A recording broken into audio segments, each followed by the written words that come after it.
Assalamualaikum my dear all student, today we will discuss about physics। ये जो lecture है ये लेक्चर आपको डिलीवर किया जा रहा है ऑनलाइन स्मार्ट स्टडी की तरफ से। फर्स्ट ऑफ ऑल आप हमारे चैनल को लाइक करें, शेयर करें एंड सब्सक्राइब करें। ये लेक्चर एमडी केट के ई केट के स्टूडेंट के लिए है एंड जो स्टूडेंट अदर यूनिवर्सिटी की टेस्ट्स की प्रिपरेशन कर रहे हैं ये लेक्चर उनके लिए भी है। सो स्टार्ट करते हैं। हमारा जो चैप्टर है फर्स्ट चैप्टर है physical quantities and its unit. ये जो है ये फिज़िकल क्वांटिटी एंड जो इसके एसआई यूनिट है ये इम्पोर्टेंट है। फिज़िक्स में ये एमसीक्यूज़ में आते हैं। हमारा जो चैप्टर है मेजरमेंट एंड इसमें जो है इसमें इंक्लूडेड है मेजरमेंट, वेक्टर एंड इक्विलिब्रियम।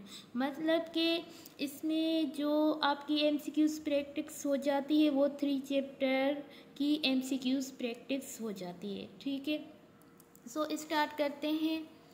हमारा जो फर्स्ट एमसीक्यूज़ है वो है till the beginning of 19th century study of nature was classified into. मतलब कि जो 19th सेंचुरी में जो स्टडी ऑफ नेचर है क्लासीफाई की गई थी 19th सेंचुरी में। सो इसका जो ऑप्शन ए है वो है 1 ब्रांच में, कितनी ब्रांचेस में जो है वो क्लासीफाई किया गया था इन 19th सेंचुरी में। ठीक है, तो ऑप्शन ए है 1 ब्रांच, ऑप्शन बी है 2 ब्रांचेस एंड ऑप्शन सी है 3 ब्रांचेस एंड ऑप्शन डी है 4 ब्रांचेस। जो इसका करेक्ट आंसर है वो है ऑप्शन बी 2 ब्रांचेस।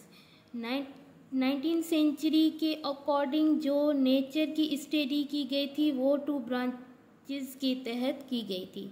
ठीक है, सो इसका जो करेक्ट आंसर होगा वो होगा 2 ब्रांचेस। ठीक है, हमारा जो सेकंड एमसीक्यू है वो है the branch of physics which deals with the living things is called. वो कौन सी फिज़िक्स की ब्रांच है जो जिसमें हम लिविंग थिंग की क्या करते हैं, स्टडी करते हैं। ऑप्शन ए है एलिमेंट्री फिजिक्स, ऑप्शन बी है बायोलॉजिकल साइंस, ऑप्शन सी है cell systems and option D है हमारा फिजिकल साइंसेस। ठीक है, सो इसका जो करेक्ट आंसर है वो है ऑप्शन बी। जो फिज़िक्स में जो लिविंग थिंग की स्टडी की जाती है वो बायोलॉजिकल साइंस में की जाती है। तो हमारा जो करेक्ट ऑप्शन होगा वो ऑप्शन बी होगा। ठीक है, अब हम आ जाते हैं हमारे थर्ड एमसीक्यूज पे। The branch of physics which deals with the non living things is called.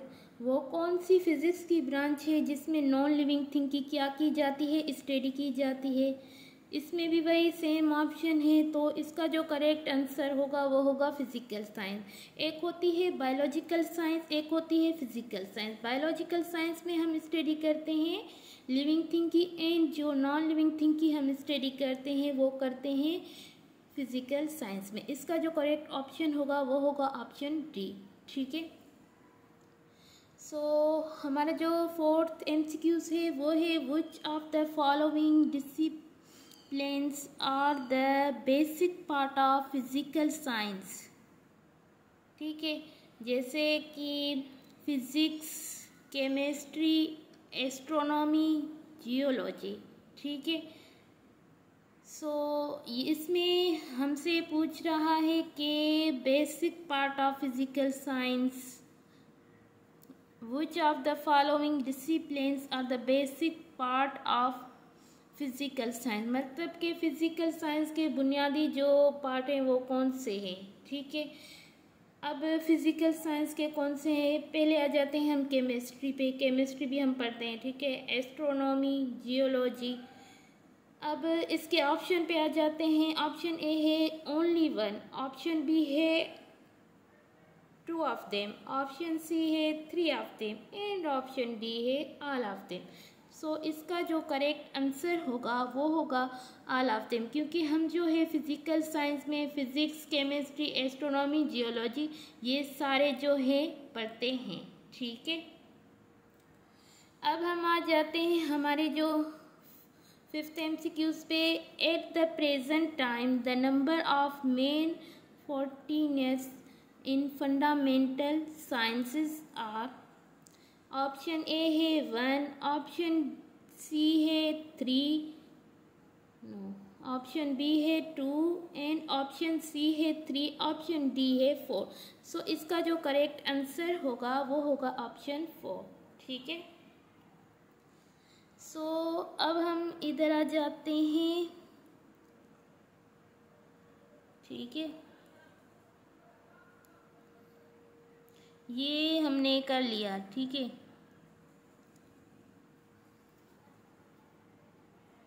अब जो हमारा MCQs होगा वो होगा, ठीक है, अब हम 16 MCQs पे आ जाते हैं। The branch of physics which deals with the atomic nuclei is called. Physics की वो कौन सी ब्रांच है जो डील करती है एटॉमिक न्यूक्लियाई से। सो ऑप्शन ए है न्यूक्लियर फिजिक्स, ऑप्शन बी है atomic physics and option C है particle physics and option D है मॉडर्न फिजिक्स। सो इसका जो करेक्ट आंसर होगा वो होगा न्यूक्लियर फिजिक्स। ठीक है, ये तो इजी है, बिल्कुल भी इजी है MCQs। ठीक है, ये तो आप आसानी से कर लेंगे। एंड टेस्ट्स में भी क्या आते हैं, यही MCQs आते हैं। अब 19 MCQs पे आ जाते हैं। The branch of physics in which we study the structure and properties of solid is called. Option A है न्यूक्लियर फिजिक्स, ऑप्शन बी है modern physics and option C है particle physics and option D है solid state physics. ठीक है, the branch of physics in which we study structure and properties of solid. ये देखें ना, इधर आपका जो क्वेश्चन होता है, जो क्वेश्चन होता है उसी में ही आपका आंसर छुपा होता है। काफ़ी तरह स्टूडेंट MCQ सॉल्व करने में गलती कर लेते हैं, टेस्ट वगैरह में जाते हैं तो मतलब कि उनको जल्दी लगी पड़ी होती है कि बस कर लें, इसका ए आंसर है, इसका बी है। ऐसे नहीं होता, आपका जो आंसर है वो क्वेश्चन में छुपा होता है। ये एक ट्रिक होती है, जो कोई समझ जाता है मतलब तो वो कर लेता है, जिसके समझ के बाहर हो जाती है तो वो नहीं कर सकता। ठीक है, अब इधर ही आप देखें, the branch of physics in which we study the structure and the properties of solid is called. यहाँ पे लिखा हुआ है ना, अब इसी क्वेश्चन में क्या है, आपका आंसर है। तो इसका जो करेक्ट आंसर है वो क्या है, ऑप्शन डी। ठीक है, अब हम इधर आ जाते हैं। हमारा जो MCQ नंबर 20 है। The most fundamental of all sciences which provide basic principles and fundamental laws to other branches of science. तो इसका करेक्ट ऑप्शन क्या होगा। ऑप्शन ए है फिजिक्स, ऑप्शन बी है केमिस्ट्री, ऑप्शन सी है बायोलॉजी एंड ऑप्शन डी है information technology. The most fundamental of sciences which provide basic principle, मतलब कि जो मोस्ट फंडामेंटल साइंसेस है वो हमें प्रोवाइड करती है, क्या करती है, बेसिक प्रिंसिपल, मतलब कि बुनियादी जो कानून है, and fundamental laws and other branches of science. And science की जो और ब्रांचेस हैं वो कौन प्रोवाइड करता है। तो इसका जो करेक्ट आंसर होगा वो होगा ऑप्शन ए फिजिक्स। ठीक है, अभी हम आ जाते हैं, ठीक है, हाँ इधर आ जाते हैं। ठीक है, 31 पर हमारा जो MCQ नंबर 31 है। Total number of base quantities are, मतलब के बेस क्वांटिटी में टोटल नंबर कितने हैं। तो ऑप्शन ए है 5, ऑप्शन बी है 6, ऑप्शन सी है 7 एंड ऑप्शन डी है 8। तो इसका जो करेक्ट आंसर होगा वो होगा ऑप्शन सी 7, मतलब टोटल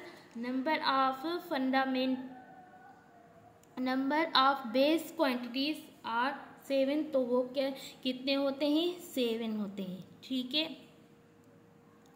अब यहाँ पे 13 MCQs भी हम कर लेते हैं। Length, mass, time, current and intensity of light are are all example of, मतलब length, mass, time, current and intensity of light, ये सारे किसके एग्जाम्पल हैं? ऑप्शन ए है स्केलर क्वांटिटीज, ऑप्शन बी है वेक्टर क्वांटिटीज, ऑप्शन सी है base quantity and option D है derivative quantities. तो इसका जो करेक्ट ऑप्शन होगा वो होगा ऑप्शन सी बेस क्वांटिटी, क्योंकि length, mass, time, current and intensity of light ये सारे क्या हैं? बेस क्वांटिटी हैं।